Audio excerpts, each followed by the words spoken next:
Welcome to our channel. Today we how to invest in financial software with QuickBooks, quick tutorial step by step clearly. Open your web browser and navigate to the QuickBooks website. If you don't have an account, click on the Sign Up button. Fill in the required details to create your account. Once your account is set up, log in using your email and password. After logging in, you'll be taken to the QuickBooks dashboard.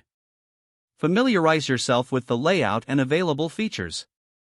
To get started with investing in financial software, click on the Apps menu on the left.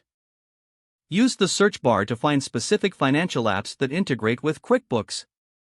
Browse through the list of available applications. Read the descriptions and reviews to understand their features and benefits. Select an app that aligns with your investment needs. Click on the app to view its details and pricing structure. If you decide to proceed, click on the Get App Now button. You may be prompted to authorize the connection between QuickBooks and the app.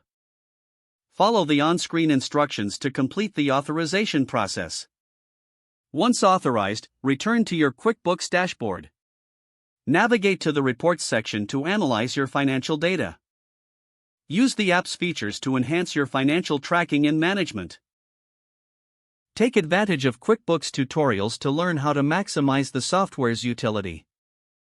Continuously monitor your financial metrics using the app integrated with QuickBooks. Stay updated with any new features or apps that could further benefit your investments. If the page does not load, refresh the browser or try again in a private or incognito window. Make sure you are using the correct email address, then retype it carefully to avoid small typos. If your password is not accepted, use the reset option and create a new strong password you can remember. Check your spam folder for verification or security emails, then complete any requested confirmation steps. Enable two-factor authentication if available to improve account security and reduce unauthorized access risk. After signing in, review your profile details so your contact information and settings are accurate and current. If you see an error message, note it down and try again after restarting your device and internet connection. Don't forget to like this video and subscribe to our channel for more step-by-step tech guides.